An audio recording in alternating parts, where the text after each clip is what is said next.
Pronto, fizemos alguma investigação, não muito aprofundada para já, porque há bibliografia já editada sobre o assunto. Estou-me a lembrar da cozinha tradicional da Ilha de Santa Maria de Augusto Comes. De resto, têm sido pesquisas que nós temos feito a nível de determinados produtos, determinados artigos relacionados com a culinária. Há duas datas possíveis para a descoberta oficial da ilha, 1427 por Diogo de Silves. No entanto, há outros historiadores que apontam 1432 por Gonçalo Velho Cabral. Esse sim teria sido, digamos, o homem que tocou terra e que largou os primeiros animais aqui na ilha. Em 1439, por carta de Dom Afonso V, foi lançado então o povoamento de então 7 ilhas dos Açores. Não havia ainda Flores e Corvo nesse itinerário de povoamento. Esse povoamento começa aqui na Ilha de Santa Maria, com povoadores praticamente toda a parte do continente português, norte, centro, sul, diferentes classes, a burguesia, pequena nobreza, normalmente filhos segundos, escravos, que também vieram na altura e que acabaram por constituir os núcleos populacionais. A nível da Ilha de Santa Maria, uma das curiosidades é que o tipo de povoamento é totalmente diferente das restantes ilhas, com uma ligeira exceção da Graciosa e do Corvo, pelas razões que todos nós conhecemos. Portanto, o nosso povoamento não é em cordão, não é linear, não é junto à costa. Vai-se prolongar para o interior da ilha. Isso dá condições de arroteamento da ilha que se calhar nas outras ilhas não aconteceu. Foi preciso arrotear a terra para proceder aos primeiros cultivos. Dentro desses primeiros cultivos, e aquele que a nível cerealífero proliferou e que teve maior sucesso foi o trigo. Fez-se também uma tentativa com a cevada, mas rapidamente terminou, como também se fez uma tentativa com a cana-de-açúcar, a nível de um engenho que provavelmente seria de cana-de-açúcar, mas também se percebeu rapidamente que não era um cultivo que vingasse para as condições de clima aqui do arquipélago dos Açores, tanto que ele passa depois para a Ilha da Madeira, que já tem um outro tipo de clima, mais abrangido ali pelo norte da África. Do trigo, a nível de cereal, é utilizado praticamente desde os inícios do povoamento até meados do século XX, quando se dá, digamos, a sua extinção, não extinção do cultivo em si, mas porque as pessoas deixam de o cultivar e tornam todos esses terrenos em pastagens. Mas o trigo, por exemplo, era utilizado, por exemplo, para fazer o bolo da cozideira, ou também o chamado bolo da sertã, entrava para a confecção do pão da mesa, para as sopas do Espírito Santo, para todas as outras funções relacionadas com o Espírito Santo, as roscas, a massa cevada, o pão da mesa. Portanto, foi o cereal mais predominante a nível da ilha de Santa Maria.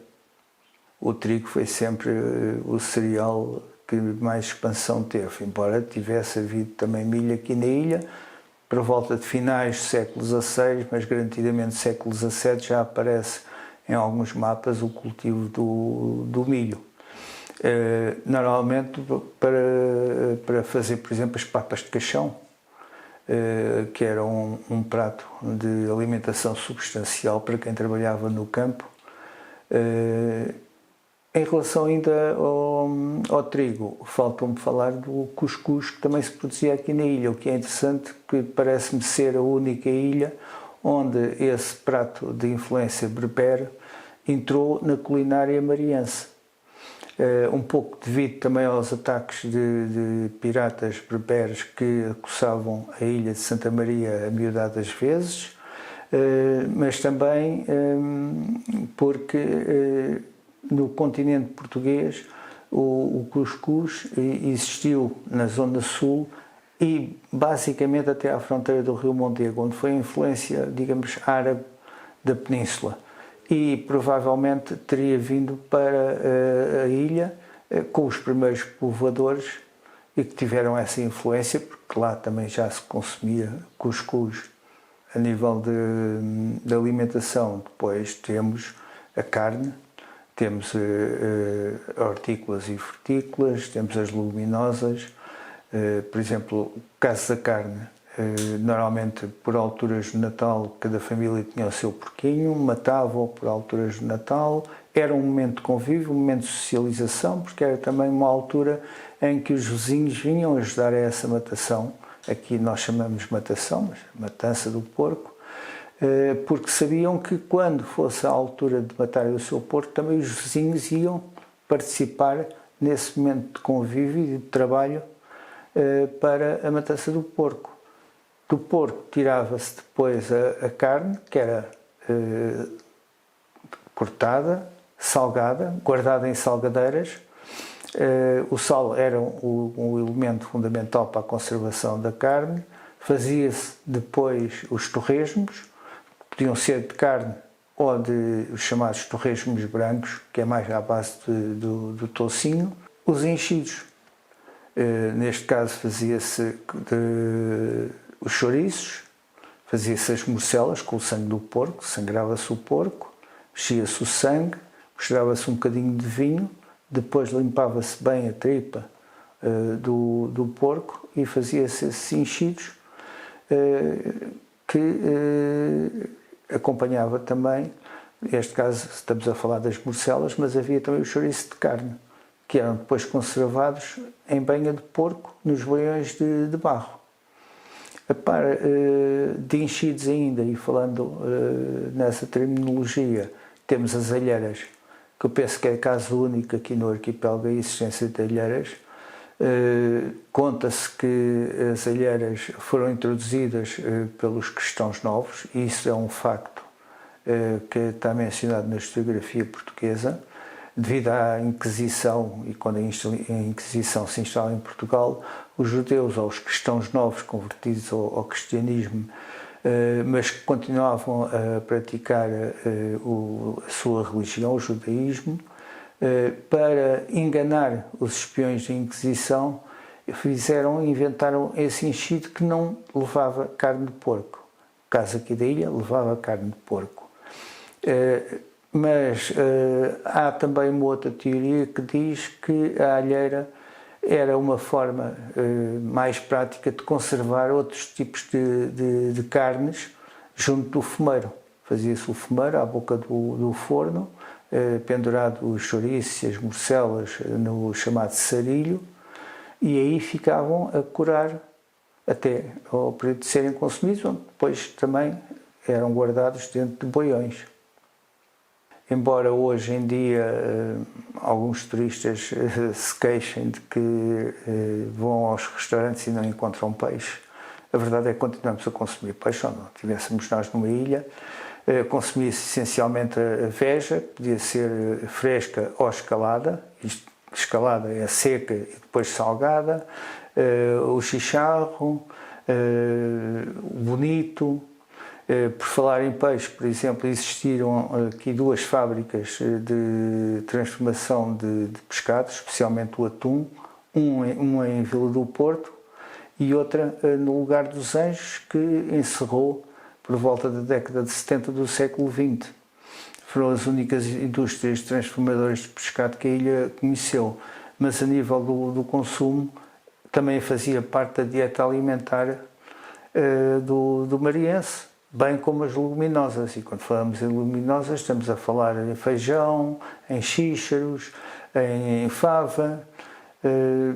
Havia também, como é óbvio, a batata para acompanhar a alimentação, as hortaliças. Portanto, cada casa tinha sempre uma pequena horta que ajudava de alguma forma, digamos, à economia doméstica do lar. O caldo de nabos faz parte, é um tubérculo, pronto, é uma raiz, muito parecida com a cenoura, só de cor creme, que faz um caldo delicioso, talvez os pratos mais deliciosos que eu alguma vez comi na ilha de Santa Maria. Apanha-se por alturas do mês de novembro. Se não são consumidos logo na altura, abre-se uma cova na terra, enterram-se os nabos e eles conservam-se até à altura em que vão ser consumidos. São raspados, levam uma primeira fervura, porque são um bocado fibrosos, depois escorre-se essa água, torna-se a pôr água e torna-se a cozer novamente os nabos e acompanha com a carne de porco e eventualmente com pão de milho, o que a pessoa tiver, digamos, à disposição, ao pão de trigo. A nível da doçaria, a ilha de Santa Maria, como algumas outras ilhas, não teve um convento de freiras. Portanto, teve um convento masculino de franciscanos e, como tal, não temos aquela doçaria conventual tão conhecida e tão famosa nos conventos de freiras. Assim, temos os biscoitos secos. Destaco o biscoito de orelha, que é, digamos, o ex-libris da ilha, mas também não posso esquecer as cavacas, que são típicas de Santa Maria, o biscoito de aguardente, o biscoito de moníaco, as júlias.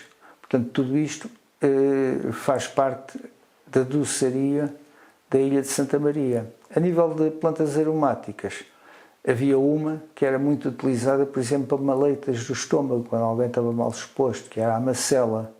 Fazia-se os chás de macela para quando a pessoa estava mal do estômago, tomava esse chá. Isto dentro das plantas aromáticas. Dentro ainda das plantas aromáticas era o endro, que era utilizado, por exemplo, aqui na freguesia de Santo Espírito, para as sopas do Espírito Santo. Enquanto, por exemplo, na freguesia de Santa Bárbara, que é vizinha de Santo Espírito, o endro não era utilizado. Punha-se um bocadinho de canela nas sopas do Espírito Santo. Ainda em relação ao milho, e voltando novamente a essa cultura cerealífera, a importância que ela teve também a nível de exportação. Não era só para consumo interno, era também para exportação. E exportação para onde? Para o continente português em momentos de carestia e para as praças do norte da África durante o período em que os portugueses ocuparam essas praças do norte da África. Portanto, a economia da ilha era uma economia essencialmente doméstica, mas também virada para a exportação. E o trigo ocupou esse papel importante. Até costumava-se dizer que Santa Maria era o celeiro dos Açores, tal a quantidade de trigo que se conseguia produzir e exportar.